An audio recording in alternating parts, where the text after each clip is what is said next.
नमस्कार, हम टीवी भारत में स्वागत।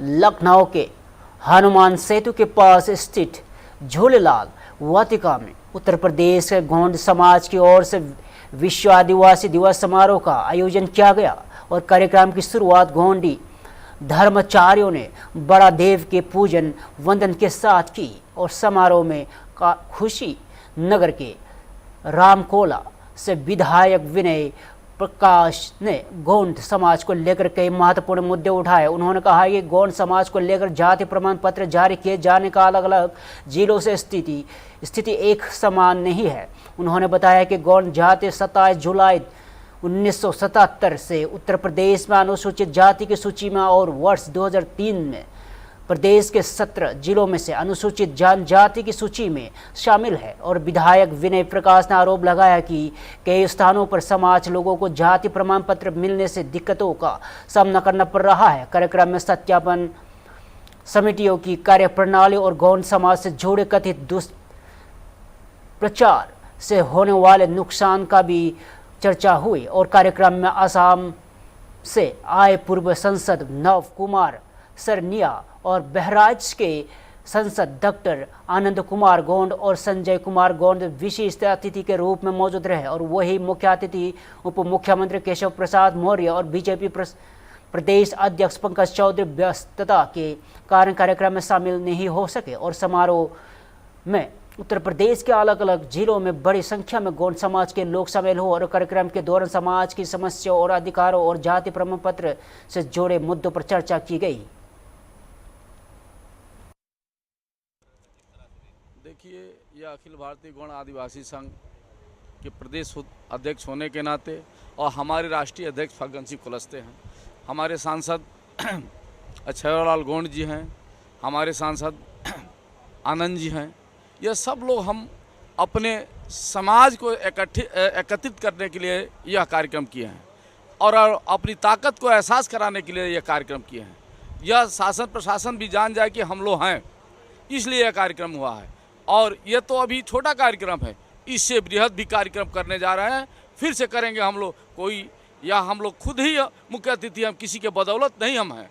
हम लोग तो जिला पंचायत सदस्य अध्यक्ष और विधायक हुए हैं, तो हम लोग अपने अस्तित्व अपने मान सम्मान के लिए हम लोग अपने समाज के साथ हैं। अपने समाज के जितने दुख दर्द होगा उसके पीड़ा के लिए हम लोग हमेशा प्रयास करेंगे। उद्देश्य क्या है इस कार्यक्रम का? आप ये जो भीड़ दिखा रहे हैं कि हम लोग हैं, ये किसको क्या संकेत देना? देखिए, यह विश्व आदिवासी दिवस है, जो हमारे समाज के लोग आज विश्व आदिवासी दिवस के अवसर पर सभी लोग आए हैं।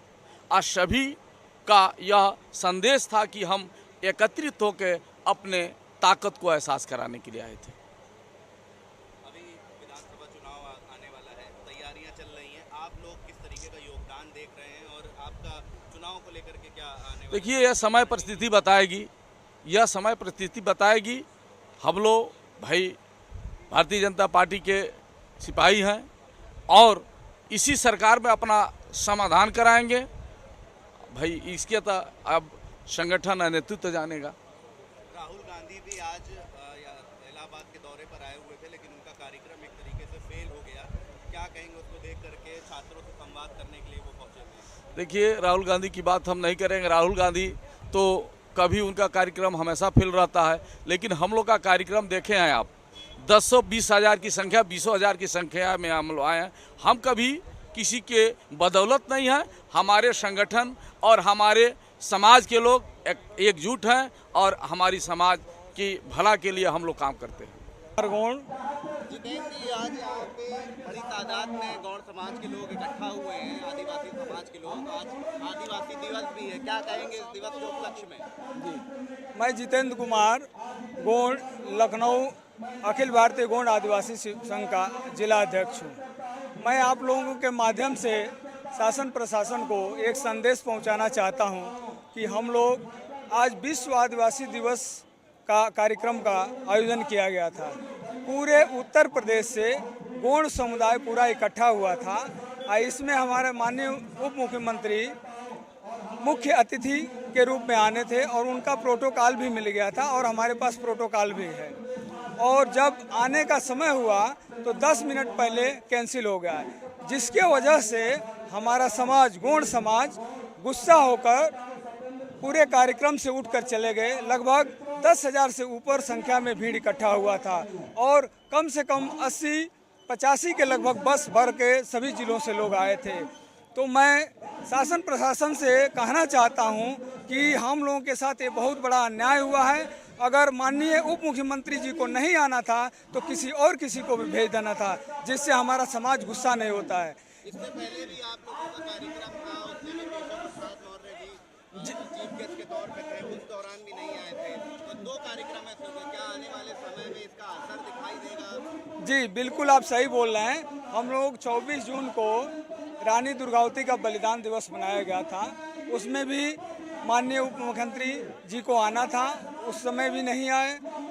तो मैं ये कहना चाहता हूँ कि इसके वजह से अगर नहीं आना है तो पहले मना कर दिए होते। सारी व्यवस्था, सारी तैयारी कर करके हमारा समाज जैसे भी है, एक तो निचले पायदान पर हम लोग हैं, किस तरह से पूरे प्रदेश से लोग इकट्ठा होते हैं और उसमें नहीं आते हैं, तो हम कैसे सहयोग करेंगे? जबकि पहले से ही बीजेपी के हम लोग समर्थक हैं, लेकिन अभी जो ये संदेश गया है, तो अभी संदेश ये जाता है कि जो हमारा साथ देगा हम उसी का साथ देंगे। और मैं और मेरा समाज, मैं सबसे बात किया हूँ और सबका यही अब उद्देश्य हो गया है कि जो हमारा साथ देगा हम उसी का साथ देंगे। धन्यवाद। गोरखपुर में मुख्यमंत्री योगी आदित्यनाथ की अगुवाई में भव्य तिरंगा यात्रा निकली गई। नगर निगम परिसर से रेलवे स्टेशन चौक तक करीब 2.5 किलोमीटर लंबी इस यात्रा में हजारों लोग हाथों में तिरंगा लेकर शामिल हुए और पूरे मार्ग पर देशभक्ति का उत्साह नजर आया। यात्रा शुरू करने से पहले मुख्यमंत्री योगी आदित्यनाथ ने नगर निगम परिसर स्थित वीरंगना महारानी लक्ष्मीबाई की प्रतिमा पर माल्यार्पण और पुष्प वर्चन कर उनके बलिदान को नमन किया और इसके बाद मुख्यमंत्री के विशाल जनसमूह को संबोधित किया। और सीएम योगी ने कहा कि तिरंगा भारत का आन बान और शान का प्रतीक है और यहाँ स्वतंत्र संग्राम सेनानियों के त्याग एवं बलिदान की अमिट गाथा को दर्शाता है। और उन्होंने स्वतंत्र आंदोलन और मंगल पांडे और बंधु सिंह, रानी लक्ष्मीबाई, तत्या तोपे और धन सिंह कोटवाल और समेत अनेक क्रांतिकारियों के योगदान को याद किया। और मुख्यमंत्री ने हर घर तिरंगा अभियान का जिक्र करते हुए लोगों से अपने घरों पर सम्मानपूर्वक तिरंगा फहराने की अपील की। और उन्होंने कहा है कि प्रदेश सरकार इस वर्ष 5 करोड़ घरों में तिरंगा फहराने का लक्ष्य किया गया है। और सीएम योगी ने लोगों से तिरंगा यात्रा में मिले ध्वज को अपने घर पर लगाने और उसके साथ सेल्फी लेकर सजा करने का आह्वान भी किया। और उन्होंने कहा कि तिरंगा राष्ट्रगान और राष्ट्रगीत वंदे मातरम और सम्मान करना देश के वीर बलिदानियों के प्रति सच्ची श्रद्धांजलि है। राष्ट्र ध्वज को स्वीकार किया, ये हमारा सौभाग्य है कि जिस राष्ट्र ध्वज के लिए पहले भारत के नागरिकों को न्यायालय में लड़ाई लड़नी पड़ती थी कि मैं अपने घर में राष्ट्र ध्वज लगाना चाहता हूं, 1947 से लेकर के लगातार एक लंबी लड़ाई लड़ने के बाद कांग्रेस और अन्य दलों की सरकारें वो अधिकार भारत के नागरिकों को नहीं दे पाई। हम आभारी हैं प्रधानमंत्री मोदी जी के, जिन्होंने देश की आजादी के अमृत महोत्सव वर्ष में 2022 में नेशनल फ्लैग कोड में संशोधन करते हुए उन्होंने ये सुनिश्चित किया कि सम्मानजनक तरीके से अगर कोई नागरिक अपने घर के ऊपर भारत के तिरंगा को लगाना चाहता है तो उसको ये स्वतंत्रता मिलनी चाहिए। और हर घर तिरंगा ये प्रधानमंत्री मोदी जी के उसी आह्वान का हिस्सा है, जब भारत का हर नागरिक अपने राष्ट्र के प्रतीक, भारत के आन बान शान के प्रतीक तिरंगा को अपने घर के ऊपर लहरा करके गौरव की अनुभूति कर सकता है। आप सबकी उपस्थिति के लिए हृदय से आपका अभिनंदन करते हुए स्वागत करता हूं। भारत के आन बान और शान का प्रतीक है हमारा तिरंगा। बहनों और भाइयों, देश की आजादी के आंदोलन के दौरान देश के स्वाधीनता संग्राम सेनानियों ने अलग अलग समय में अलग अलग प्रकार का ध्वज लेकर के देश की आजादी को एक नई गति दी थी। 1905 में भारत की आजादी का मंत्र बना था स्वदेशी के बलिदान की अमित गाथा का नाम है। उस अमित गाथा की प्रेरणा है। किसी युवा से अगर उसके आदर्श को छीन लो, इसका मतलब है युवा को हमने गौरव के क्षणों से वंचित किया है, एक अन्याय किया है युवा के साथ। और इसीलिए प्रधानमंत्री जी ने हर युवा को गौरव की अनुभूति से जोड़ने के लिए हर घर तिरंगा को अनिवार्य किया है कि हर घर तिरंगा लगे, और तिरंगा के प्रति जागरूकता के लिए तिरंगा यात्रा निकाली जा रही है। कभी ये तिरंगा भारत की आजादी का मंत्र बना था, भारत की आजादी का केंद्र बिंदु उत्तर प्रदेश बना था। कभी मंगल पांडे ने बैरकपुर में जो चिंगारी लगाई थी, गोरखपुर में शहीद बंधु सिंह, झांसी में झांसी की रानी लक्ष्मीबाई,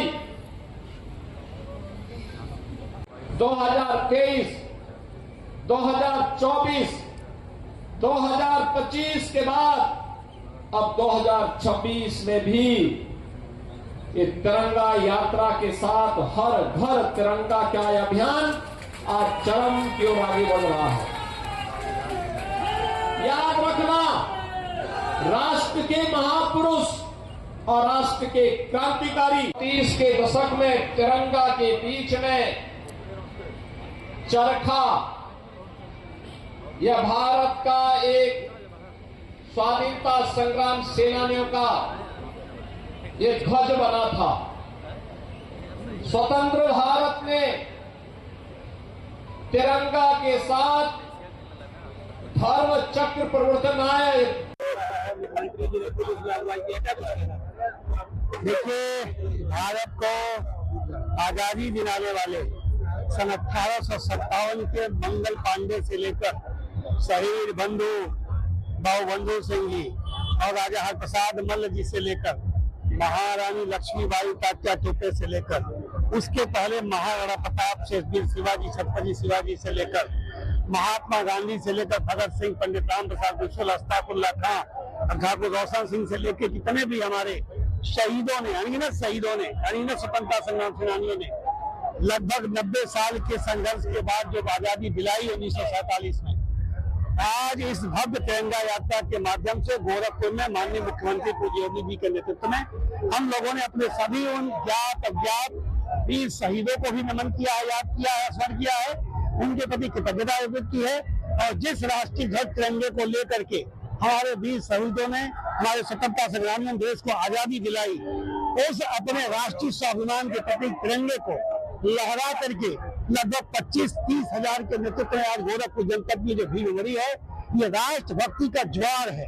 राष्ट्रभक्ति का जो माननीय मोदी जी ने आह्वान किया था कि राष्ट्र प्रथम, आज उसी का ये प्रतीक, आज उसी का आपको ये उत्सव दिखाई दे रहा है। जब उत्साह देखने को मिला आज लोगों के बीच में, महिला भी शामिल थी, बच्चे भी शामिल थे।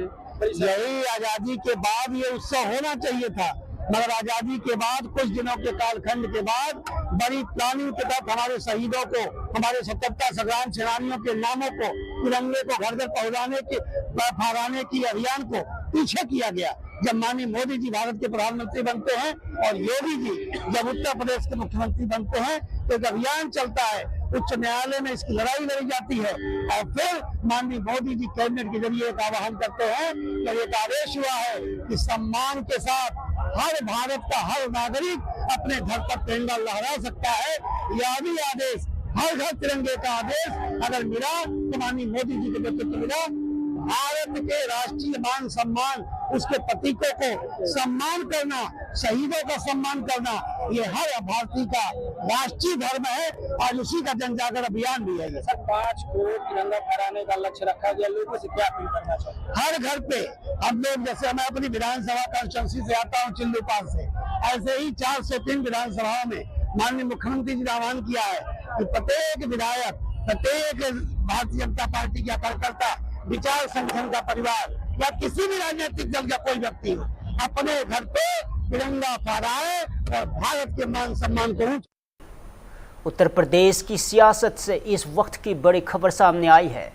करनी सेना के अध्यक्ष सूरजपाल सिंह अम्मू ने आगामी उत्तर प्रदेश विधानसभा चुनाव में 50 से 70 सीटों पर चुनाव लड़ने का ऐलान किया है। लखनऊ में प्रेस कॉन्फ्रेंस के दौरान करनी सेना ने डॉक्टर स्मिता मिश्रा के समर्थन देने की घोषणा भी की और सूरजपाल सिंह अम्मू ने सत्तारूढ़ बीजेपी समेत विपक्षी दलों पर जमकर निशाना साधा और युवाओं और छात्रों से संवाद के मुद्दों पर सरकार के घेरते हुए उन्होंने जंतर मंत्र पर हुए लाठीचार्ज और जयपुर प्रदर्शन के दौरान एक युवाओं की मौत का जिक्र किया। और अम्मू ने सवाल उठाया है कि युवाओं के साथ सत्ता और पक्ष और विपक्ष किस तरह का संवाद कर रहे हैं और समाजवादी पार्टी के पीडीए फॉर्मूले पर भी करनी सेना प्रमुख ने हमला बोला और उन्होंने कहा है कि पीडीए में पी से पंडित तो है, लेकिन उनके मुताबिक पंडित इस व्यवस्था में पीड़ित है। और उन्होंने सपा बसपा के पुराने शासनकाल का जिक्र करते हुए समाज को बांटने की राजनीति का आरोप बताया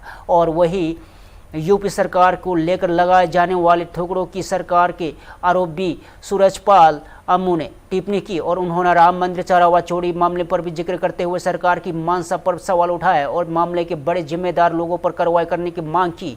और एआईएमआईएम को लेकर सवाल पूछे जाने पर अम्मू ने कहा कि हिंदुओं के अपमान को लेकर सार्वजनिक रूप से माफी मांगे जाने के बाद भी आगे बातचीत की गुंजाइश होगी। आपके यहाँ पर राम मंदिर के अंदर चोरी हो जाती है और चोर सिर्फ कर्मचारी पकड़े जाते हैं। जो बड़े वाले लोग हैं, जो आरएसएस विश्व हिंदू परिषद के थोपे हुए लोग हैं, वो वहाँ पर आज भी कब्जा करके बैठे हैं। किसी का कुछ हुआ नहीं है, इस्तीफा दे दिया। हम इस्तीफे को रख कर चाटेंगे क्या करें हम उसका? हम चंपत राय का, अनिल मिश्रा के, हम इस्तीफे का करें क्या? आपने दिखा दिया जी खजाना बराबर बाकी है, तो पुलिस ने मुकदमा क्यों दर्ज किया? एसआईटी ने क्यों अरेस्ट किए वो लोग?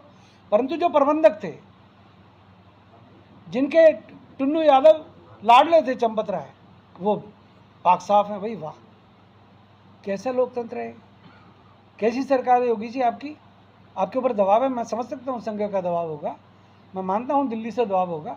तो क्या आप चोरों को, डाकुओं को बचाएंगे जो राम मंदिर के अंदर चोरी करें चंदे की?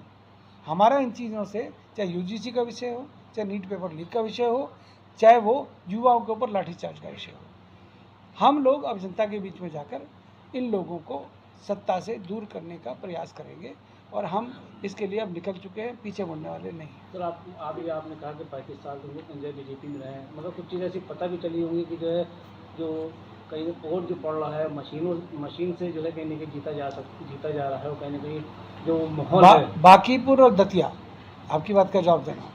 बांकीपुर जो भारतीय दिल्ली में समाजवादी पार्टी सांसद डिम्पल यादव ने बीएससी और बैठक में संसदीय कार्य मंत्री किरेन रिजिजू को लेकर सरकार पर सवाल उठाए। उन्होंने कहा कि विपक्ष संसद में कई महत्वपूर्ण मुद्दों पर चर्चा की मांग को लगातार रहा है, लेकिन सरकार की ओर से स्पष्ट जवाब नहीं मिल रहा है। डिम्पल यादव ने बच्चों के कथित तौर पर प्लेट गन के इस्तेमाल और आस्था से जुड़े धन के कथित दुरुपयोग जैसे मुद्दों पर भी चर्चा की मांग उठाई और उन्होंने आरोप लगाया कि सरकार इस मुद्दों पर स्पष्ट जवाब देने से बच रही है।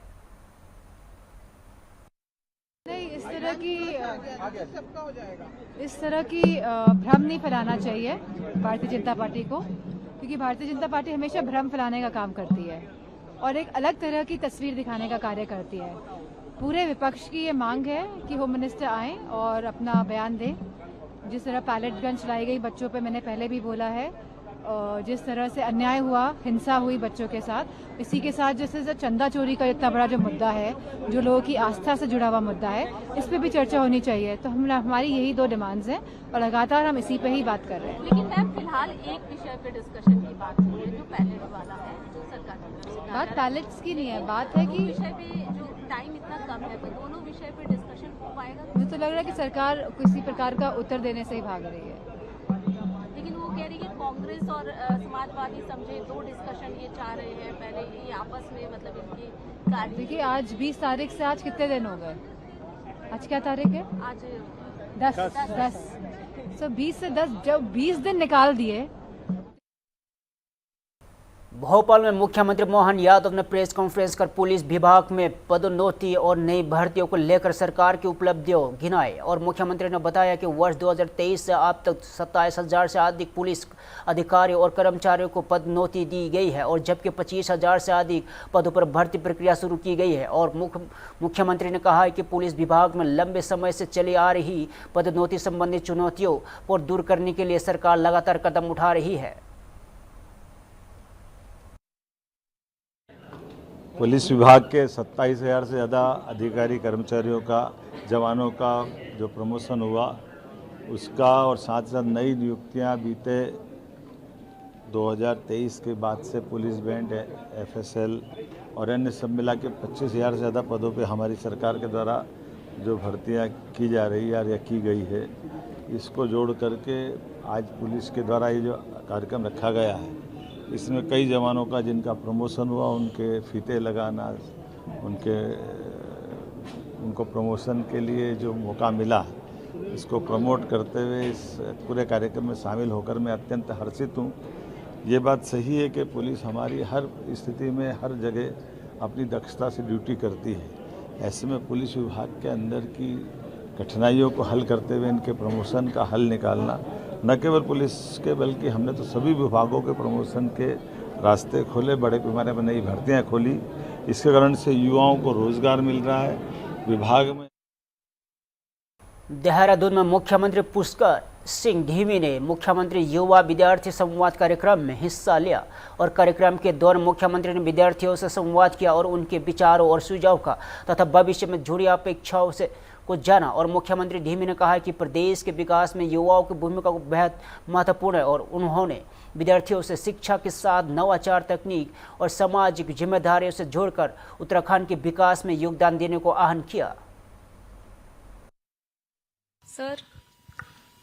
सर मेरा नाम आद्या है। जैसे स्वतंत्र ने बोला स्पोर्ट्स होना चाहिए इन्वॉल्व, बिल्कुल होना चाहिए सर। जैसे हमारी NCERT बुक्स में आजकल ना हम बहुत देखते हैं कि एक्टिविटीज बहुत इन्वॉल्व होती हैं।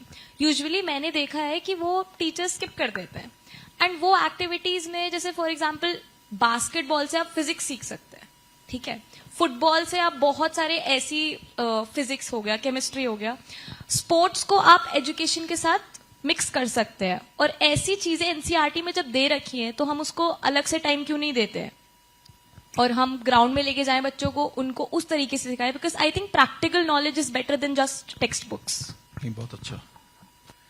पीछे से कोई बताइए कि स्कूल की कौन सी चीज ऐसी है जो आपको बहुत अच्छी लगती है और